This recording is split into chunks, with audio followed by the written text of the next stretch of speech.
Okay, hi everybody. Thank you so much for coming today. My name is Lydi Conklin, and I'm pleased to welcome you to the 2024 Brooklyn Book Festival's virtual festival day. Today we have a conversation with Julia Phillips, Christina Cooke, Chelsea Bieker, and Marcela Fuentes. Before we begin, I just wanted to let you know that you can buy the books by the authors in this program in the link below. So the way we're going to do today is everybody's going to read a very brief 3-minute reading, and then we will move into questions. So I'm going to just introduce each person right before they read, and I wanted to start with Julia Phillips, who is the best-selling author of the novels Bear and Disappearing Earth, which was a finalist for the National Book Award and one of the New York Times Book Review's 10 best books of the year. A 2024 Guggenheim Fellow, she lives with her family in Brooklyn. So let's welcome Julia. Thanks, Lydi. What a nice thing to be in this virtual room with these brilliant authors. I'm going to read just two paragraphs from the beginning of my book, Bear. The ferry from Friday Harbor left 14 times a day, 15 on weekends, to loop around San Juan Channel's scattered island. Every trip lasted at least 65 minutes. Too long. Sam spent that whole time, hours daily, tourist season after tourist season, in the galley making coffee for people who treated her like a peasant.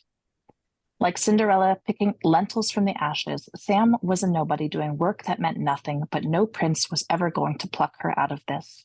She saw them all the time on the boat, those royal types, the usual wealthy with their salt and pepper hair and orthodontist straightened smiles. The celebrities and Seattle tech millionaires, meanwhile, glowed at the gas station after getting to the island by private plane.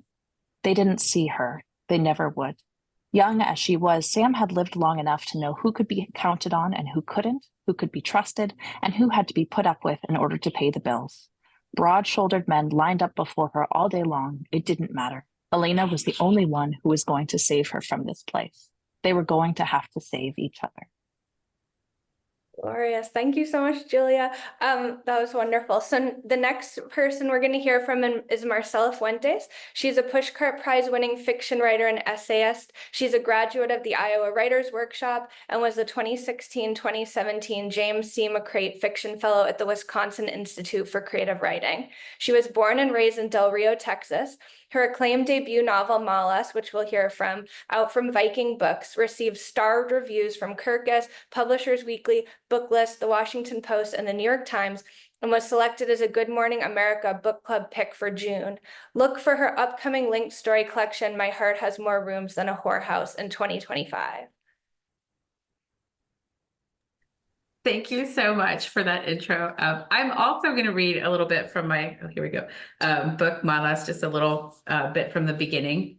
And just a small note, some of the Spanish is like the word suerte, which means luck, but in this case is a rodeo event. Like it's just like some of the different events. Anyway, El Paso de la Muerte. After children, you can never be whole again. Después de dar a luz, your body comes back incomplete. You're alone inside yourself, like you never were before your man took you, made you a mother.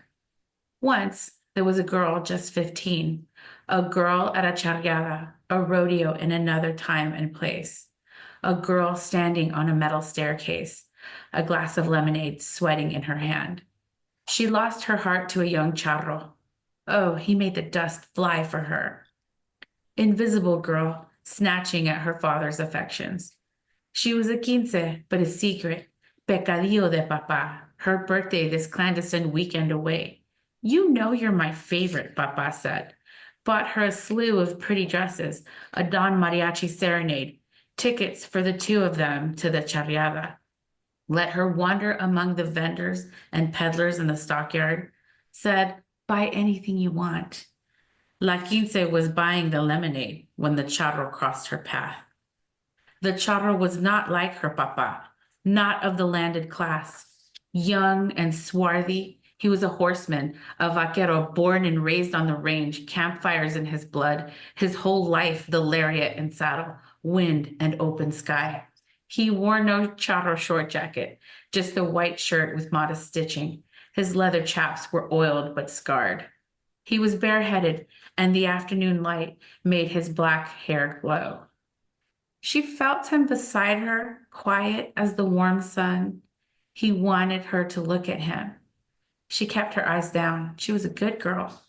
When the vendor turned away to make change, the charro leaned in and whispered, "The next suerte is for you." La Quince pulled away, but he was already gone, weaving his way through the crowd. She stopped at the top of the staircase on the way back to her seat. She could not see his face beneath the sombrero, only the brief glint of his teeth in the arena. He didn't smile. She didn't smile back. She was a good girl, but she stayed. She watched. His ride was for her. Looking for that girl is like looking backwards through a telescope. She's so far away and tiny. I can cover her with the tip of my finger, like blotting out the sun. I can still feel her radiating, but I don't know where she has gone. Thank you. Wonderful. Thank you so much, Marcela. So the next person we'll have up is Chelsea Bieker. She's the author of 3 books, including the debut novel Godshot, which was longlisted for the Center for Fiction's first novel prize, named a Barnes & Noble Pick of the Month, and was a national indie bestseller. Her story collection, Heartbroke, won the California Book Award and was a New York Times Best California Book of 2022. Her latest novel, Madwoman, is out now from Little Brown and One World. She is the recipient of a Rona Jaffe Foundation Writers Award, as well as residencies from MacDowell and Tin House. Raised in Hawaii and California, she now lives in Portland, Oregon with her husband and 2 children. Thank you so much. I'm so excited to be here and really excited to be alongside these amazing authors today. And thank you, Lydi, for hosting us, or Brooklyn Book Fest for hosting us. I'm just going to read right from the beginning. The only thing you might want to know is there's a moment of direct address, and the narrator is referring to her mother in that. The world is not made for mothers, yet mothers made the world. The world is not made for children, yet children are the future. Or so I've seen on posters at pediatric offices, pro-life campaigns, PBS maybe. When I was in school, we spent our lunch hour foreheads pressed to the table while a small twitchy principal bellowed into a megaphone for silence. This was before the internet and secret viral videos and conscious parenting. He and the lunch lady swatted at us, but never hit. I don't remember telling you about it. I'm sure it seemed irrelevant to me at that time in my life, meaning my entire childhood, when all we cared about was surviving my father. My head on the cool table, solemnly eating tater tots probably seemed like heaven. Do you get tater tots where you are? Now I'm the mother of Nova and Lark, 7-year-old girl, 3-year-old boy, and I sense I'm coming to something important, or rather, something important is coming to me. It will serve us both to bear witness. The world is not made for us. Certainly it's not. Just try to afford preschool. But this thing I'm starting to understand, transforming from felt to known, it's about the energy of violence. The way violence shrinks women makes us feel lucky for things that aren't lucky. Even when we think we've outrun it, look back, see its long-reaching fingers touching every choice we've made. For many years, despite all I'd seen and all I'd survived, I thought I had evaded those long fingers, that life was about wise choices. For instance, if I did motherhood differently than you, if I ensured a peaceful family life, then I could leave the past behind. No, not just behind. I could annihilate it. I'll stop there. Thank you. Thank you so much, Chelsea. Okay, so for the last but not least reader, we have Christina Cooke, whose debut novel, Broughtupsy, was published in January 2024 and has been lauded as a most anticipated or must-read title by over 20 publications across the US, UK, Canada, and the Caribbean. A Journey Prize winner, MacDowell Fellow, and graduate of the Iowa Writers Workshop, her short fiction and nonfiction have appeared in or are forthcoming from the Caribbean Writer, Prairie Schooner, Epiphany, Apogee, Michigan Quarterly Review, Prism International, and others. Born in Jamaica, Christina is now a Canadian citizen who lives and writes in New York City. Thank you so much. I echo everyone's thanks to you, Lydi, to the Festival, and of course to all of the wonderful readers who have tuned in and are joining us on this lovely Sunday afternoon. So I'm just going to read very briefly from my novel Broughtupsy. It's a queer diasporic chronicle about Jamaican girlhood, migration, sexuality, and loss, told primarily through the lens of family. The section that I'm going to read, our protagonist, 20-year-old Akúa, is returning home for the first time in over a decade. Stepping into the muted daylight beyond the sliding doors, I cough and clutch my chest. The sudden change from air conditioning to humid wind makes me wheeze. Coughing still, I walk to the curb, the crumbling concrete giving way to potholed road. Next to me is a woman in a teal church dress yelling at a man tying suitcases to a car roof with pieces of twine. Across the street is a patty stand with a long, long line, and next to it are men in mesh shirts leaning against a wire fence, blowing smoke through their noses as they puff and puff, and children selling Pepsi and coconut water from beat-up coolers, and porters pushing 2 full trolleys behind white families, their skin garish against all the black. And next to me, a child with black arms and black hair, and down the sidewalk black, and behind me black. And I look and look as I pull my suitcase closer, sneezing against car exhaust billowing, and patties baking, and peanuts roasting in a pit hitched to a bike, parked behind Corollas packed with 8-10 passengers, and tour buses boasting AC destined for resorts, behind policemen wielding batons and wide arcs of move along, as so many people, black, the sight of us filling me till drowning. My God, I'm home. And that's it. I'm gone, drowning beneath memories of my childhood ripping high in hot crests. Chirp of tree frogs floating sonorous, each piercing chirrup rising on the wane of the last. I'm in my childhood home. I am 9 years old. Eyes shut, I pressed my hands against the slick pane of my bedroom window to feel the cool, damp night. Right here, the banana trees, the orange trees, the pumpkin patch that just wouldn't bear. Over there, the neighbor's house, the football fields, the hill leading down to Spanish Town, rising in a smooth green curve. A dog barked. A door opened. A car engine sputtered, then stopped. Up here, the clothesline, the water pump, the pipe to the underground well that sometimes doubled as a slide. Behind there, the rose bushes, the old satellite dish, the gaping pits from that house that caught fire, the earth dark and red like a crusted wound. Fingers spread, eyes open. A lizard crawled across the glass, its white belly swelling red, then nothing, thick black nothing. A car started and sirens wailed and the frogs kept chirping. Isn't Nancy make it? That's what Miss Lou said. The woman on TV with the big smile and long browed dress and red plaid scarf tying round her head like a crown. It was my mother's favorite show. We used to watch it together, just her and me, every Sunday after church. And Nancy tricked poor Brother Toad to jump in a wall pot a boiling water. And ever since, woy! Long high whine curving up, ending shrill, like a scream. And the trees and the earth and the pigs' snouts and the reason why cows go moo. Isn't Nancy make it? So she said. Thank you. Thank you. Thank you so much, everybody, for those beautiful readings.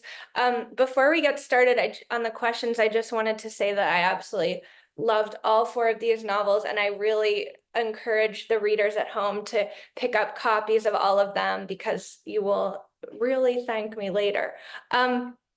So I wanted to start with a question.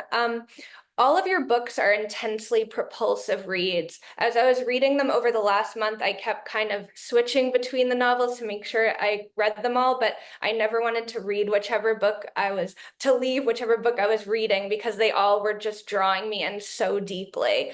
And I noticed how each book starts with sort of a very concrete inciting incident, which is in 3 cases, a literal object or creature / person that pushes the story into high gear right away. So like with Madwoman, we have a letter from prison. With Malice, we have this mysterious old woman appearing at the character's doorstep.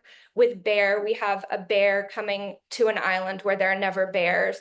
And with Broughtupsy, the inciting incident is less like a concrete item, but it's still concrete in its own way, being a diagnosis. So I wonder if you all could talk about how you kept your novels moving so intensely and with such a fast pace, and whether you had to write a while before you found the true beginnings, and also maybe how you landed on these inciting incidents. And maybe just anyone, I guess anybody. I'll jump in just because silence makes me feel awkward. It took years before I actually figured out where the novel actually was meant to start. And I think this is probably something that everyone on all the other authors on this call can relate to, which is that you made the story, you invented the people, you put them in a world, you know them inside and out. So it almost all of it feels important, right? Like it's very like, well, how are you going to care about, when she's 20 if you don't know this thing from when she's 8? And so that process, right, of figuring out what is a starting point that will make sense to somebody else, that I think was probably one of like the biggest lessons that I taught myself through the act of writing and revising. And it took years for me at least to land on the true starting point. But I'd really love to hear from others who are further along in this process. Please tell me it gets easier.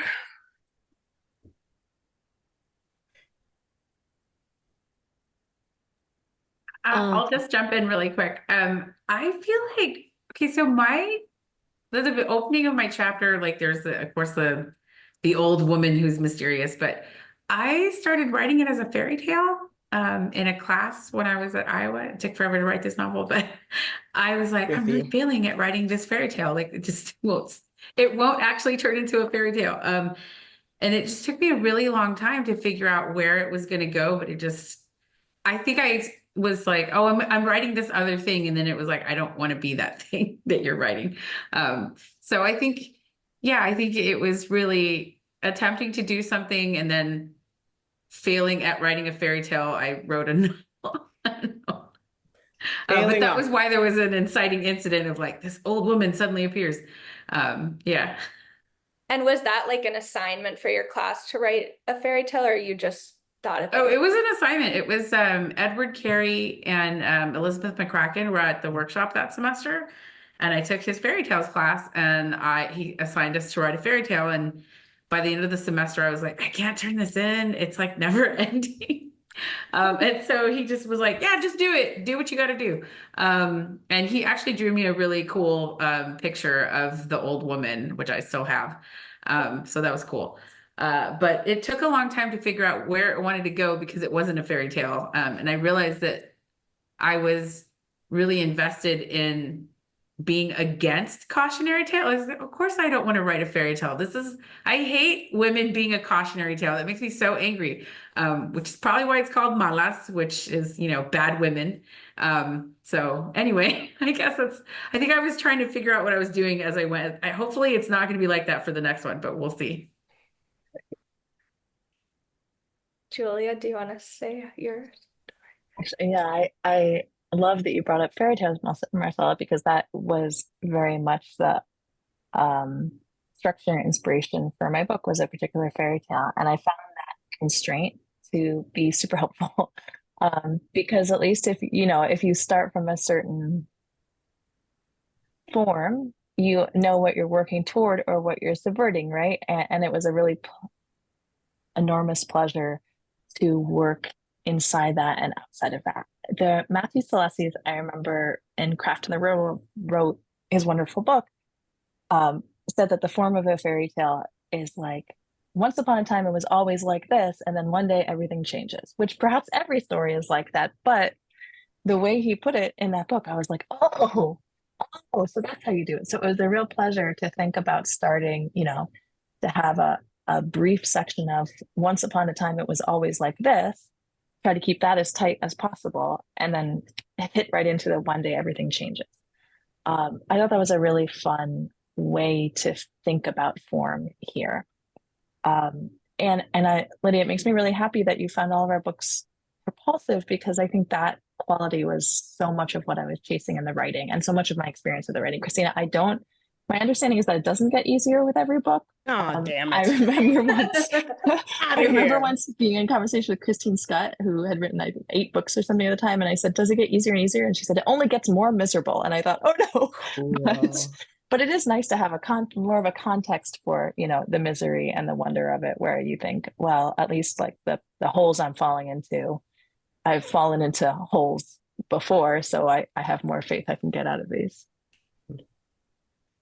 Yeah, I agree with that. I think that the gift of having done it before is just that when you're in those hard times with a new project, you're like, I fully trust that I'll get to the other side because I've done it before. Whereas the first one, you're like, I don't know if I'll ever get to the other side. Mhm.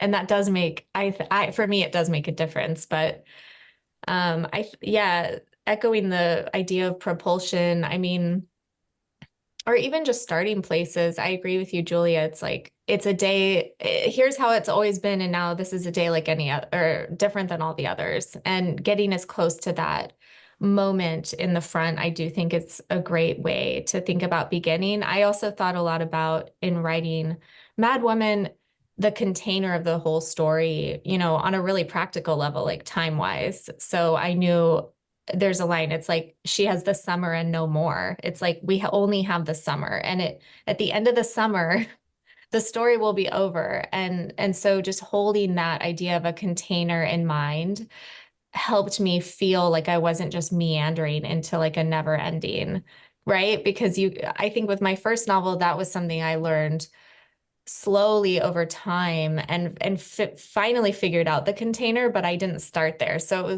it was harder. So with this book, I was like, I'm going to figure out that container early on and stick to that. And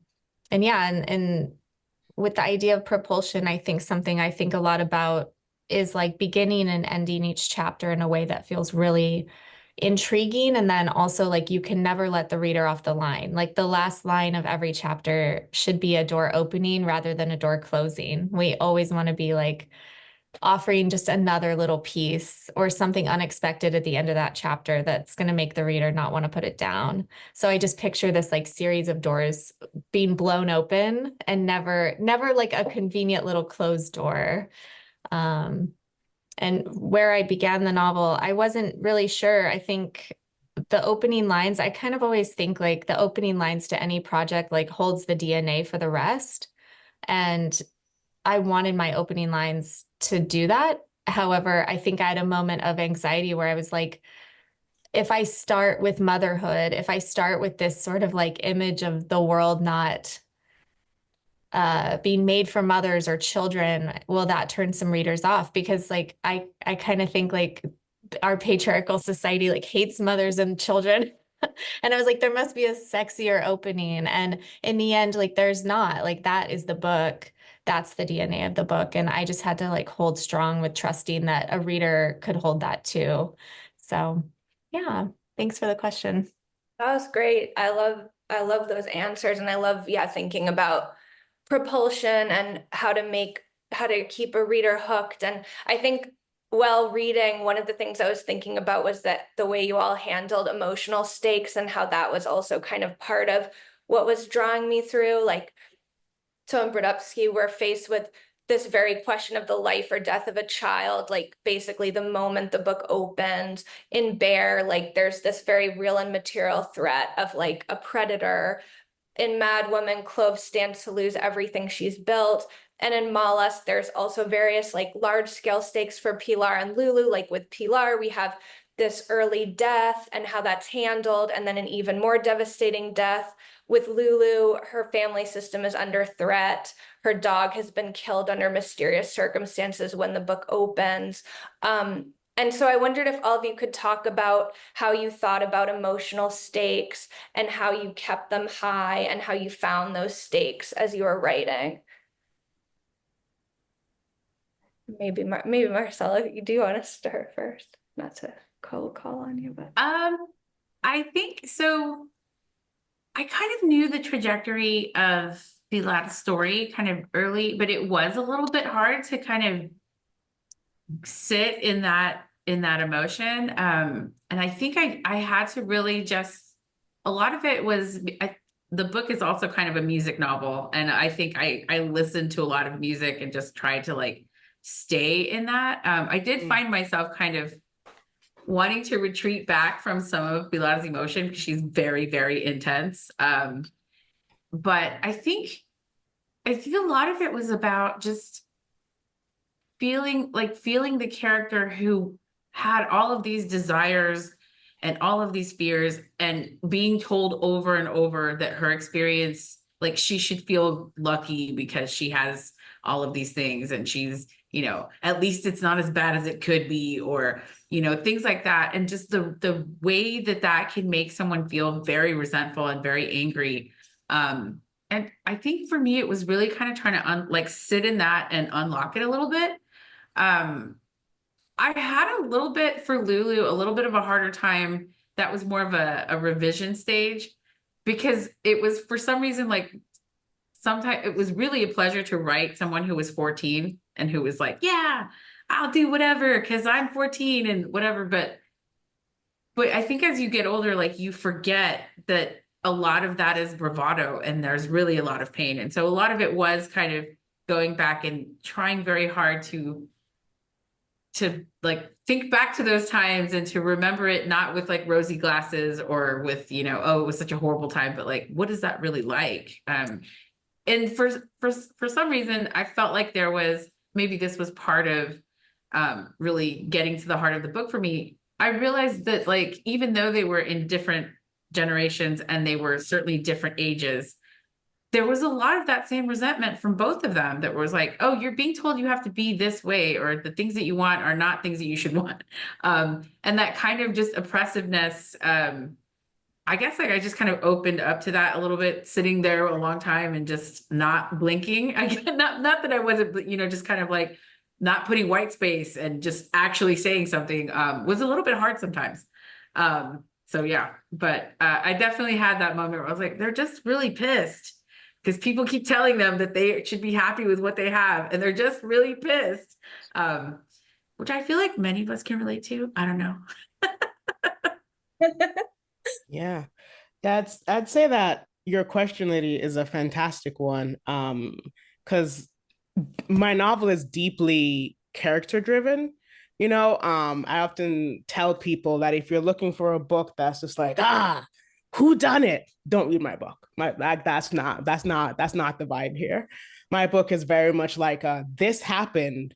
What does it mean? Right? Which is all about the kind of metabolizing of the emotional fallout from these kind of like pivotal moments in a person's life. So like the way that I often thought of it is I spent years just sitting in the emotion and like writing, you know, really exfoliating, you know, what each kind of layer of emotion really meant and why it mattered.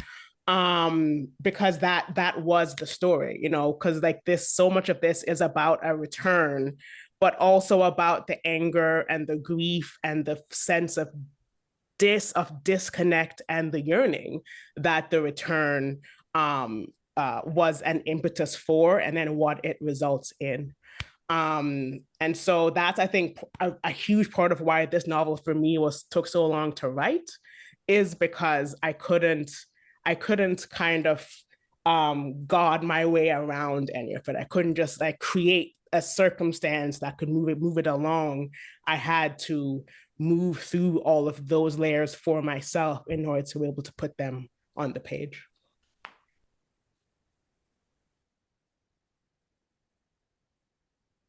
Maybe Chelsea, do you want to?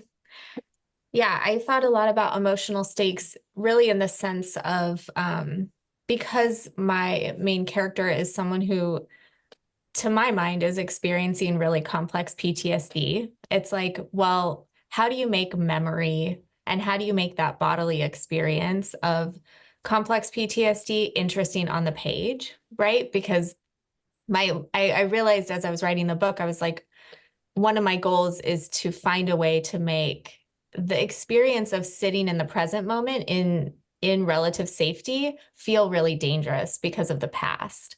And I think that when I really dug into that, I wanted to create that feeling for the reader of that emotional dread, kind of the feeling of what it's like to, feel, to know that, right, logically, like you are safe, but your body and your nervous system is really not on board for that. And I think it's a relatable feeling, but one that is trickier on a craft level to execute. And that was the work of the book. And I think my sense was like it had to do with structure, like that it was going to come through with finding a way to structure how memory was treated that would never feel boring. And it was like creating the memory's own internal logic, its own internal story structure of its own, so that it would stand alone. And every time we went there, it would feel like equally as exciting to go backward as it was to be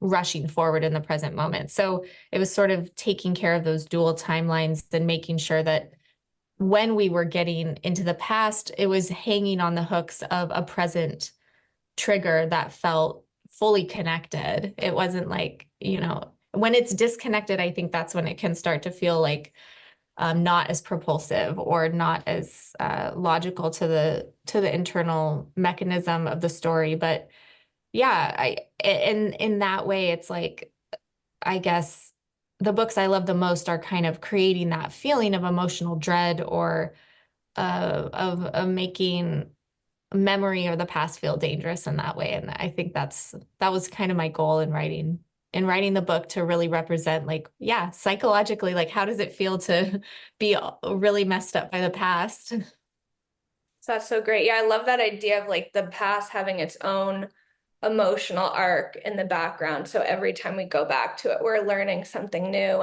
And all these books kind of have some element of history or the past that's really pressing on the present. But Julie, I wonder if you had anything to add. These answers are so instructional, I think, on a craft level, as both a reader and a writer. I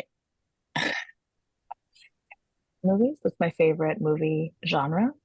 I love, like, when there's a mission. I love a superhero movie. I love just like an object that is declared as, like, if we don't sort this out immediately, it's going to destroy the universe. I love those high stakes. And I think I'm always chasing that feeling in my writing, which is to say, I think I have a tendency as a writer to, like, sit in the emotion a lot. And so I try to actively push against it by trying to, like, externalize the, like, why are these feelings happening? What is going on in the world? What is this mission? And so when I think about the emotional stakes, I think about the story stakes too. And one thing that has been really helpful for me as I write has been thinking in the, like, right from the outset of the story, what does the main character want that is so huge that's going to carry them from the beginning to the end of the book? And then they should want it so bad that it feels like life or death to them, right? Like, that this is a matter of survival. They want this desperately. And I think that desperation of goal and like that there is something that they really, really need. maybe it's not going to destroy the universe, but it feels like it's going to destroy their universe. Trying to sit in that and create action around that then seems to kind of invite high emotional stakes, emotional grounding and exploration, and create a lot of place for it on the page. That's been my strategy lately. That's so great. I feel like I'm learning so much from all of you. I love these answers. So I wanted to ask, so all the books deal with ways of living and what's the best way to live, and asking questions around culture, class anxiety. Chelsea with Madwoman, Clove makes this decision to move to a different class, like you've been saying, because she feels it's the only way to survive. It's the only way to be safe. In Bear, Sam has this constant class anxiety about the other people who live on this island, and is longing, like you were saying, what she most wants is to leave and find this different life. And Broughtupsy, there's the question of life in Canada versus Jamaica, and these two different sisters who've grown up in these very different places and have come out very differently because of that. And in Malas too, you know, we have Pilar who wants this certain life in Texas. And for Lulu, it's coming out sometimes in more nuanced ways. Like at one point, her friend calls her this name for not being able to speak Spanish well enough. And Akúa is called a similar name in Broughtupsy too. Also, there's this idea of the quinceañero, which Pilar reveres and Lulu hates. And I wonder if you could each talk about these sort of class and cultural tensions and how you sort of brought those in to sort of propel the story.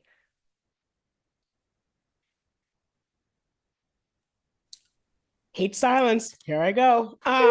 To me, what you just identified, like, really is kind of the beating heart of my novel. You know what I mean? Like I mentioned earlier, so much of it isn't about like what happens, but you know, all the things that happen, what they mean. And so my novel deals with multiple migrations. With Akúa moves first from Jamaica to Texas, and then from Texas to Canada, and then Canada back to Jamaica. And so much of the novel is that everywhere she lived has made its impression on her, right? Has molded her in some sort of way. But then the flip side of that is that then she doesn't fit in the place where she goes next. And so I often bill my novel as being not so much a coming of age, because that's a very specific and diverse, wonderful, you know, line, so much as a coming to consciousness, right? Of, you know, there's all these various, you know, formative experiences that Akúa, my protagonist, has been through. And so now she's trying to stitch it all together into a dynamic and cohesive whole, right? So this question that Chelsea brought up earlier of memory and the meaning of memory, you know, I resonate with that so deeply, because that kind of is the organizing principle of my novel, which is that it's all about the friction between the present and the past. And in that friction, that is where we make meaning. That's what I got. Perfect. I just want to jump on Christina's bandwagon here to say, like, yeah, agreed, you know, totally ditto. I think the questions you're talking about, Lydia, are absolutely fundamental to the story and foundational to the story. And it's less of a bringing in and more of a just like opening up. Well, like, here's the setting, here are the characters, here's the situation. Of course, these dynamics are at play and are profoundly shaping to everyone's lives and personalities and concerns and day-to-day behavior, because that's how it is for people, I think, or at least if I've met someone before who is scrubbed neutral of all class and culture concerns, I didn't realize it when I saw them. I guess I had no idea who that person is, but they're not in my book, I guess. That's great. Chelsea, did you want to add something? And then Sure, yeah. Yeah, I think it's as we're talking about this idea of the past being in friction with the present, or goals for the future with these characters who are kind of what it sounds like really rebuilding and considering how do we avoid the pitfalls of the generations before us? How do we do things better?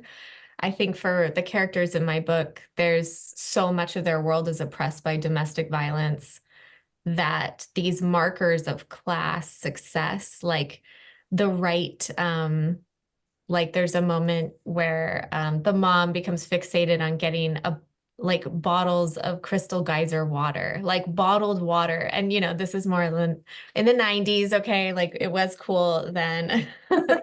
Now it would be like the Stanley Cup, I guess.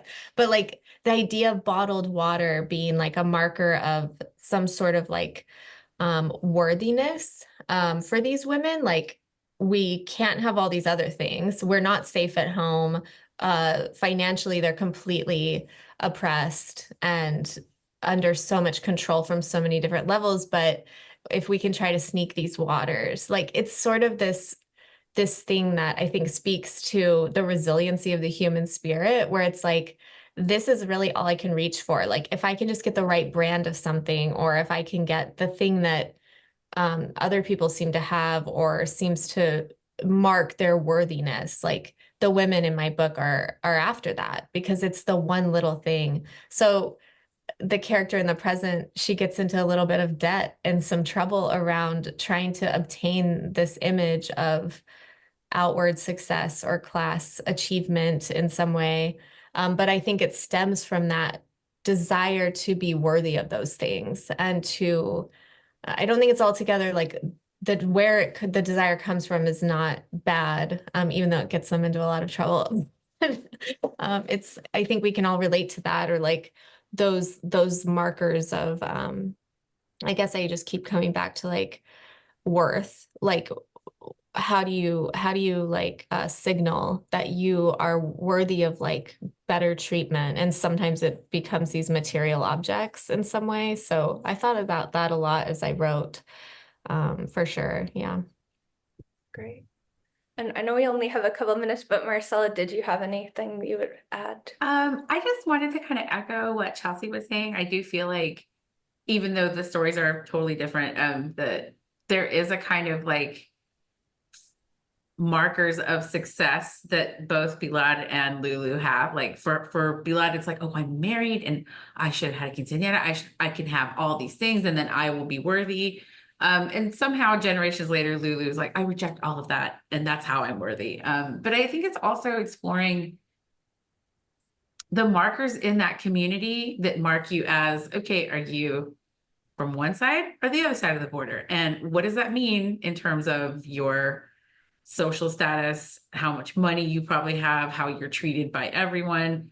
And I think Lulu is acutely aware of some of those things without really understanding what's behind it, like sort of the history of colonization and all this kind of stuff. And so I'll just say that I feel like there was some wavelength that Chelsea and I were both on where we're thinking about these things as markers of worthiness. So anyway, that's what I have to say. Hey. Well, I just wanted to say thank you all. This has been so fun and I've loved reading your books, and I really wanted to encourage everybody to buy the books in the link below or at your local bookstore. Also, please consider, yeah, here's books.